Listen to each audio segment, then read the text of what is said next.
Thank you for joining us for another edition of Jamaica Magazine. I'm Adrian Atkinson. There are several organizations that have devoted their time to enhancing the lives of citizens across Jamaica. The Jamaica Social Investment Fund is one such organization. This week on Issues and Answers, we'll be discussing JSIF's role in addressing the immediate demands of communities across Jamaica. Later on in the show, we'll take a trip to the Montego Bay Cultural Center. Stay tuned.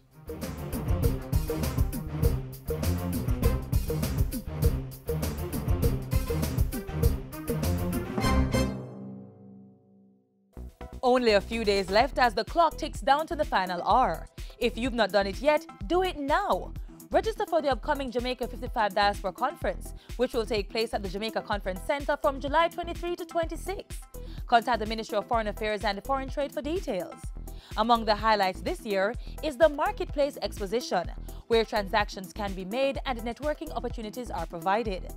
Discussions over the period will focus on partnership and investment opportunities for the diaspora in health services, agriculture, education, the creative industries, and security. Opportunities in the micro, small, and medium-sized business and social business enterprises will be explored. Come prepared to hear about Mediganja and the nutraceutical industry.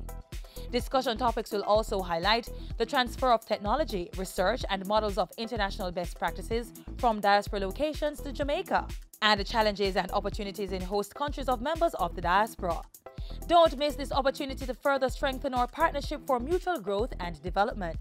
It's the Jamaica 55 Diaspora Conference from July 23 to 26 at the Jamaica Conference Center. JSIF has been playing a critical role in social intervention in Jamaica, as well as investing in numerous projects. Managing Director Omar Sweeney tells us more.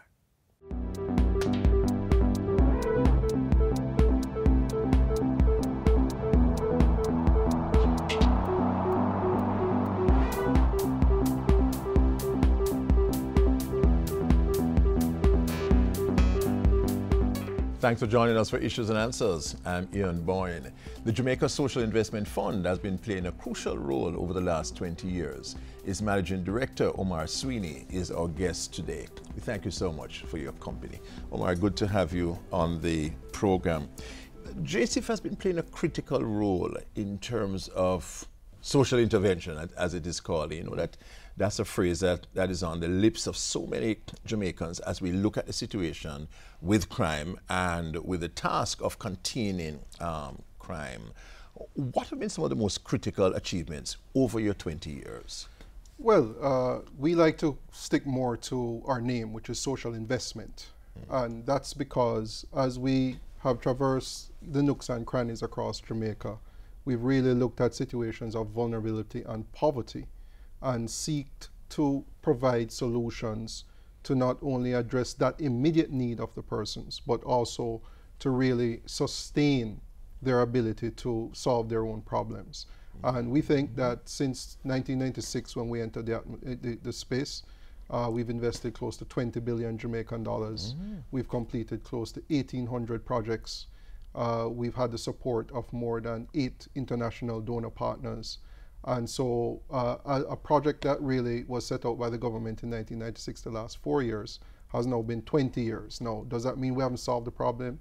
Well, we've done a number of things, which I'll speak to you about. But what I really want to tell you is that right now, where we are in Jamaica, we have to continue to double down and dig in, right, to really look at some of the root causes of this situation and see how we can really make Jamaica, you know, equitable for all citizens. Give us an idea, Omar, of the range of activities that JSIF is involved in. We know that when you started out, it was largely infrastructural areas, but you've gone way beyond that.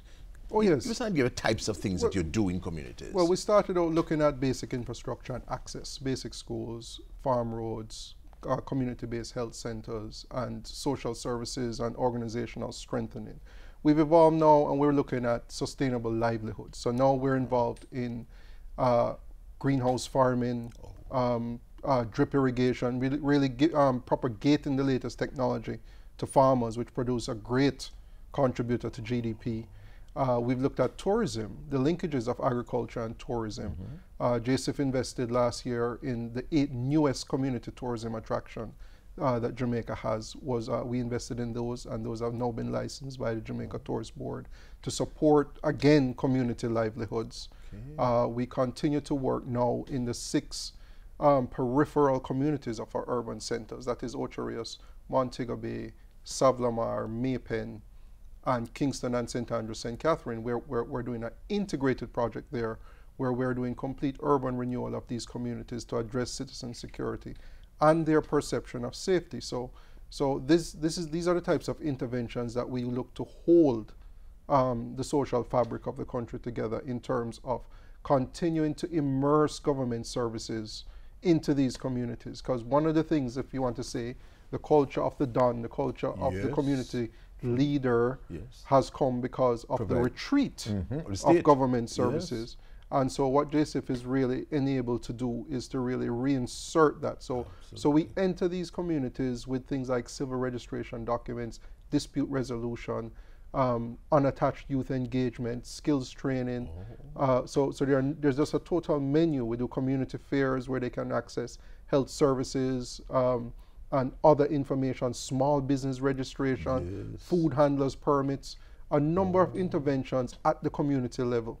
Recently, you would have seen, it's in the media now, I mean, 260 million allocated for zinc fence removal. That is related to supporting the policing of communities. And policing, I don't just mean police, I mean also for neighborhood watches and for persons to traverse communities and be able to really own it, right? Own a community for themselves. Because one of the things we speak about, where you and I live, Ian, we don't have police in there every evening. We don't have people quarreling, and we don't have, you know, one side want to fight with the other side, because citizens are empowered to really own and say, this is my space and we're going to control what happens in this space. And so it's no different. All Jamaicans, it should be equal. They're all taxpayers, they're all citizens. They should have that and so what we aim to do in these communities is really to bring that level of ownership there. And public order. And public order. And ultimately what it will do is increase the perception of safety. Now, you know, we all know, you know, putting a grill on your house, it's a perception, right?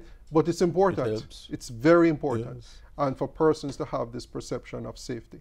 And so that's the kind of work we're doing in these communities. We also are involved with another important aspect of vulnerability that keeps people poor, and that's disaster. Jamaica suffers from the triple threat, right? We have earthquakes, we have hurricanes, we have landslides, flooding, right? And what we found as we traverse, especially the rural areas, people live amongst these vulnerabilities. And so our disaster vulnerability project is looking more into providing coastal protection, mangrove in these vulnerable areas to keep back the sea.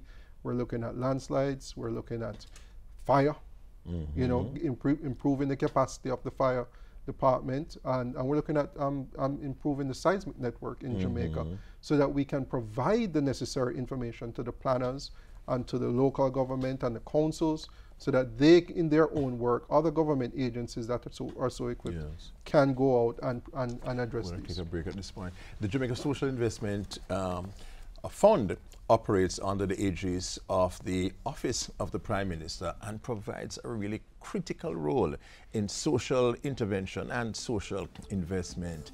Its Managing Director, Omar Sweeney, is telling us about the range of activities that the fund is involved in. He has more when we come back from our break.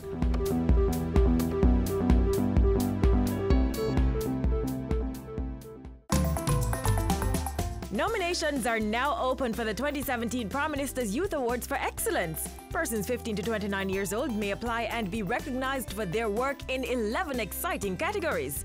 There's also a Jamaica 55 commemorative category for youth engaged in community-based volunteerism. Access nomination forms by visiting moey.gov.jm, youthjamaica.com, or any youth information center across the island. Nominations close August 31.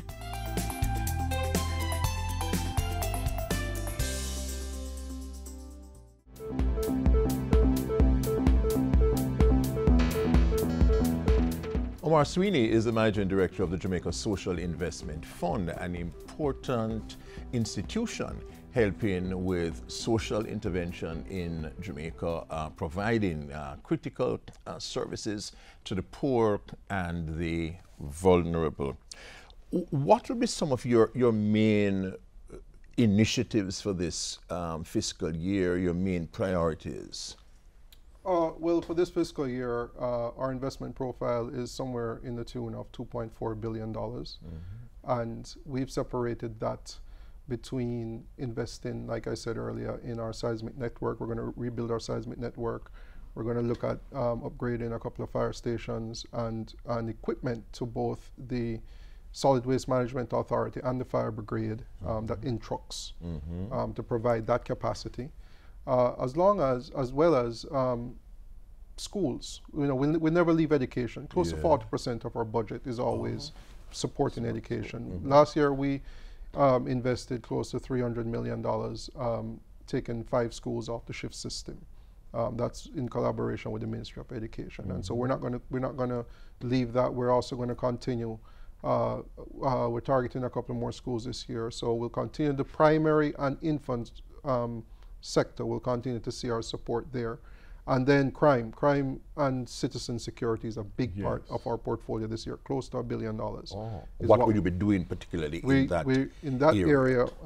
We will be investing in infrastructure, improving road infrastructure especially in these inner city communities. And that's connected with crime control, eh? It is connected to providing access to not just the police but other emergency vehicles to get into these communities. And we'll also be supporting it with a menu, the same menu I spoke about earlier, of the social interventions are going to be inserted into the 18 communities across the island that we're working in. Like I said, we're in the 6 main, they're in the 6 main peripheral communities of the urban centers. But it's a total of 18 communities. So 18 communities have been identified, and these would be the most vulnerable communities. Yes. We signed in Barrett Town. Right, Barrett Town has been topical in the news. Our first program is now being rolled out in Barrett Town. We've removed all the zinc fences in Barrett Town. We've completed that. We've established a strong social intervention menu there and a network of local governance there. The community is quite engaged. And so despite the negativities that we're hearing about Barrett Town, there is a pushback, right? There's a pushback, and the state is now in there supporting that initiative. So our road program was kicked off in Barrett Town. Same place like flankers. Would you have done work? We completed flankers in 2013, and I mean the numbers are there to show for themselves. The homicides, the acts of violence in flankers have dipped more than 90%. The numbers are there for anyone to see for themselves. And so JSIF is having an impact. If you go into flankers right now, when we went into flankers in 2006, we know what it was, right? If you go into flankers right now, you see persons adding to their homes to rent to hotel workers, right? You see a community center that is well used by Heart Trust to train unattached youth in bartending, to go right into the hotels. And so, and like I'm telling you, you can traverse through flankers quite easily, right? And so their vulnerability of flooding, they had a flooding issue before because it was an informal settlement. They received land titles under the JSIF project, right? 100 persons in flankers who never had a land title for their space received land titles. So that's something that's big for us because we have to leave that level of ownership, which is what I'm telling you about. Not just saying you own the space, but we also have to leave a level of ownership to say, this is my homestead, and this is where I intend to be. And so this is a kind of diversity and comprehensiveness we try to insert into the program, working with the Ministry of Housing, working with the Ministry of Local Government and their agencies, working with your OPMs, working with your RGDs. So just a menu. If I show you the chart of all our government partners, you know, it's quite colorful. And so, but JSIF's role is not to replicate what other ministries are doing. Our role is to provide the resources and the capacity. And so what we try to do is to direct the resources into the area that have been prioritized by the state. And so that's a big part of our role. And those resources also are linked to one of our strengths, which is to mobilize the resources.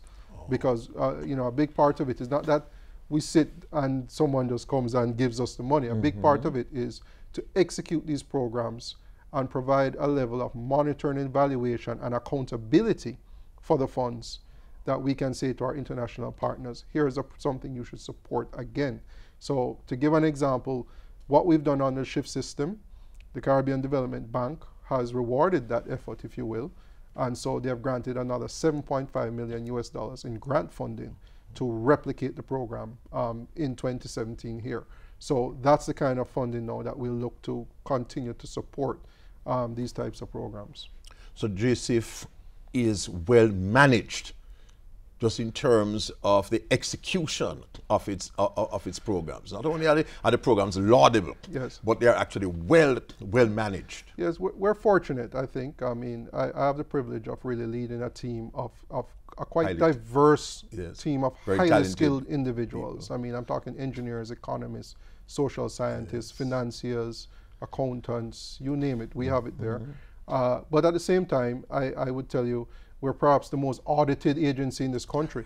You know, I have the international donors, I have the OCG, I have the government auditor, I have our own external auditor. So we're very audited, and it's great. That's because it makes us stronger. Absolutely. Right, it makes us stronger, and I have a strong board. I really look forward, and I'm glad for the governance that the board provides for us, and so we really have a good governance structure to respond to your concern, and that helps. It helps to provide the accountability that the international community looks for, and so we can't hide because all our work is outside, right? All our work is outside. It's out for everybody to see. And I appreciate the feedback. We're well on social media. As something happens, we get the feedback. Yes. And so what we really just aim to do is to really continue to just really provide this level of service to our citizens. Thank you very much. Omar Sweeney is the Managing Director of the Jamaica Social Investment Fund, which has been playing a critical role in Jamaica, especially at this time when we're talking about crime control.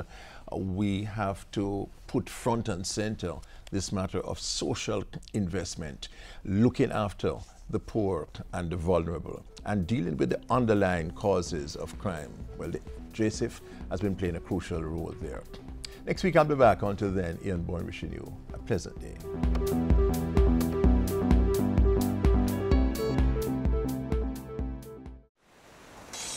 Let's get a little breeze on this land. All right. Now let's get some bounce in the rhythm.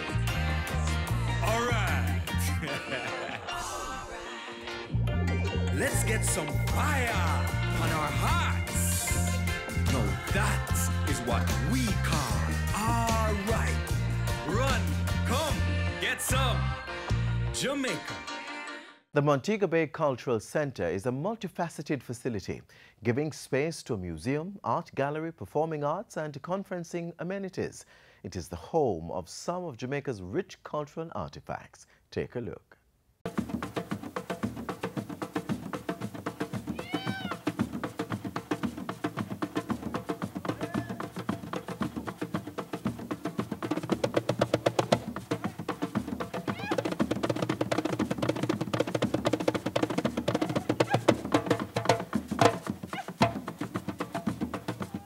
The Montego Bay Cultural Center is a licensed, registered visitors attraction, and it's also an entity of the St. James Parish Council, under which it houses various entities: the National Museum, National Gallery West, a town hall, which is a multi-purpose hall. The capacity for the town hall can seat 250 to 300 theater style. It also has under its covering a freedom monument as well as a bistro. And what we do at the National Gallery West is to have either abridged versions of exhibitions that we have had in Kingston that have gotten critical acclaim, or we have exhibitions that have been specifically curated for our Western audience. The National Museum Jamaica is a division of the Institute of Jamaica, and we have a couple spaces at the Montego Bay Civic Center, an arrangement of artifacts that speak both to national history and in particular to Montego Bay's own history. So we have two spaces, one of the exhibitions from Montego Bay to the world. The other space that we have is focused on Rastafari. Is one of the traditions that naturally attract international tourists to come to the center. The Montego Bay Cultural Center offers the most comprehensive historic and cultural artistic exhibitions. We attract a wide range of individuals as well as school groups. Our numbers each month goes up to between 800 to 1,000, and the numbers continues to grow because of the ardent and aggressive marketing and sensitization that we have been embarking on in terms of promotion of all aspects. What we have realized is that by virtue of the fact that the rich history that we house at the cultural center, school groups now has also integrated into their curriculum, where it is mandatory that they should visit the center to be a part of the comprehensive historic resources as it relates to artistic as well as historic wealth of information that we have there. We have also been able to attract foreigners. Since November last year, we have been realizing influx of cruise ship passengers that have been coming into the center because of the wealth of information that can be garnered from the exhibitions that we have on display there. So we're out there. We have a website. Our website is montegobayculturalcenter.org, and it is up and running. The information is current. The center is managed by the board of directors, which is Montego Bay Arts Council Limited, which has direct oversight over the center. Currently, we're funded. Majority of our funding is through or from TEF. However, the ultimate goal and aspiration of the cultural center is to have it to be able to sustain itself. Hence, the in-house revenue generated entities, for example, the entrance fee, the gift and logo shop, the car park, which we manage at the back, the town hall, and the bistro. There's an entrance fee that we offer, and payments can be made both in local and foreign currency. Locally, it's $400, and foreign currency is $8 US. School groups as well as teachers, we allow them free access to come into the center. However, if parents or guardians are a part of the school groups, they will be charged the entrance fee. Our opening hours at the Montego Bay Cultural Center are Tuesdays to Sundays, 9 a.m. to 5 p.m.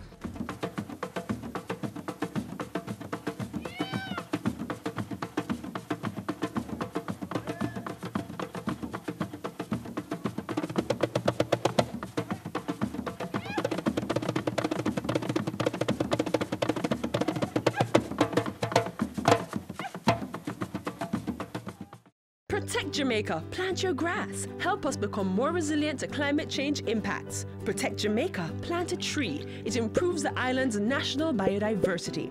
Trees may be fruit, ornamental, or timber, but must be native or suitable to the area's natural landscape.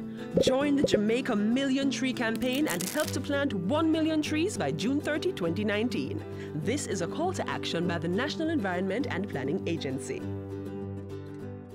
Government is serious about economic growth and job creation. It brought its plans to the people of St. Thomas at a recent town hall session.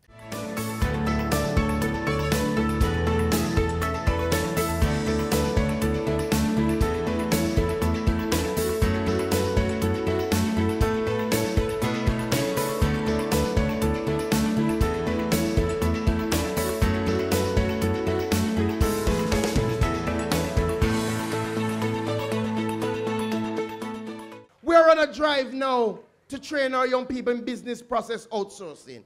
You would have heard the great ideas for this area. And I say to the young people, take advantage of the opportunities that are out there.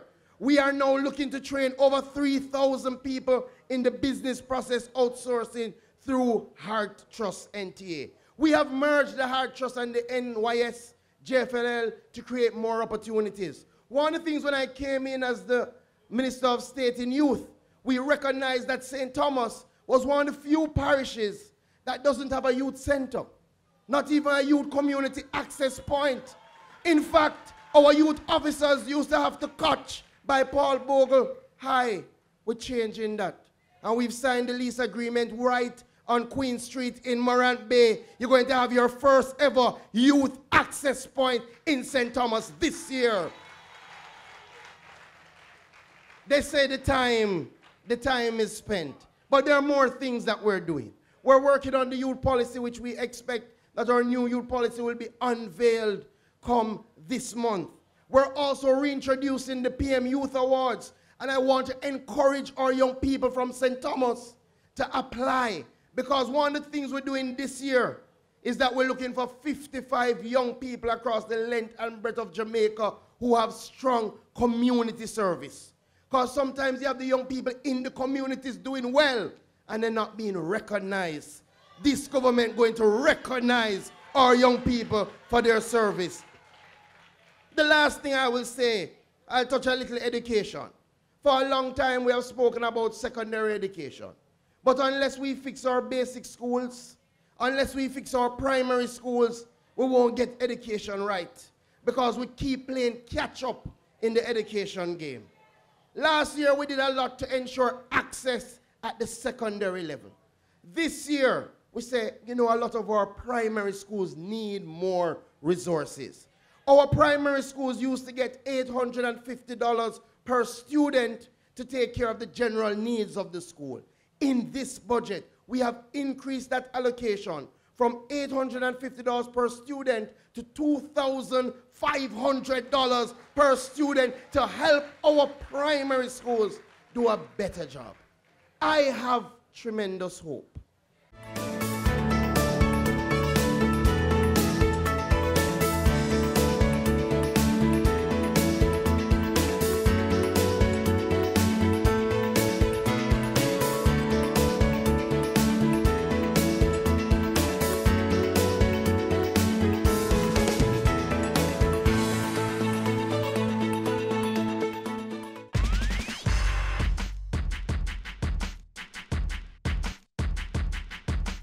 If you are a landowner without a registered title, you can apply for one now. A registered title is a document which proves that you are the owner of the land, and if you don't have it, other people can claim it. You will need to apply to the Registrar of Titles at the National Land Agency at either of its Kingston, Mandeville or Montego Bay locations. Application forms are available on the National Land Agency's website at nla.gov.jm. Having proof of ownership will also be necessary, so make sure you have either of the following: sales receipt, probated will, common law title, or certificate of compliance under the Facilities of Titles Act. If you have no proof, get a statutory declaration from 2 persons who have known the land for at least 30 years. Pay your property taxes, survey your land. This title is an asset that can be used to secure your future and that of your children. Land titles, giving hope to Jamaica's youth.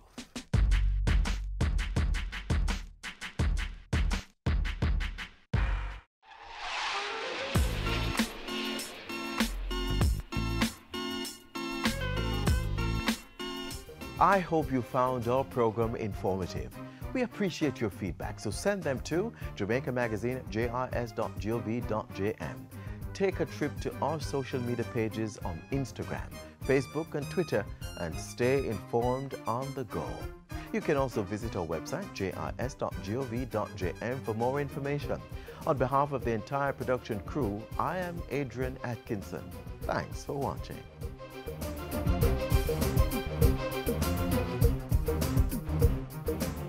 This has been a production of the Jamaica Information Service, the voice of Jamaica.